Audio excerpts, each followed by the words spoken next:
চারদিকে বরফের বিস্তীর্ণ প্রান্তর। বরফের বুক চিরে এগিয়ে চলছে পারমাণবিক শক্তিচালিত আইসব্রেকার 50 ইয়ার্স অফ ভিক্টোরি।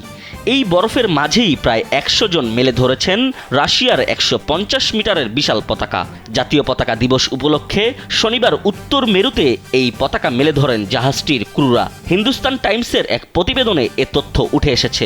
প্রকাশিত ভিডিওতে দেখা যায় বরফে ঘেরা উত্তর মেরুর মাঝে ক্রুরা রাশিয়ার সাদা, নীল ও লাল রঙের বিশাল পতাকা উড়িয়ে দিচ্ছেন। পেছনে ধীরে ধীরে এগিয়ে যাচ্ছে আইসব্রেকারটি। 50 ইয়ার্স অফ ভিক্টোরি রাশিয়ার আর্কটিকা শ্রেণীর পারমাণবিক শক্তিচালিত আইসব্রেকার। লোডশেডিং কিংবা ঘরের বাইরের তীব্র গরমে ওয়ালটন রিচার্জেবল ফ্যান থাকলে থাকবে শুধু বাতাস আর বাতাস। উত্তর মেরুর বরফ ভেঙে জাহাজ চলাচলে সহায়তা করার পাশাপাশি বৈজ্ঞানিক গবেষণা ও পর্যটন অভিযানও ব্যবহার করা হয় এই জাহাজ। রোসাট মফলটের বহরে থাকা সক্রিয় 8টি পারমাণবিক আইসব্রেকারের একটি এটি। রাশিয়ায় প্রতি বছর 22 আগস্ট জাতীয় পতাকা দিবস পালিত হয়। 1994 সালে তৎকালীন প্রেসিডেন্ট বরিস ইয়েলৎসিন এই দিবস চালু করেন।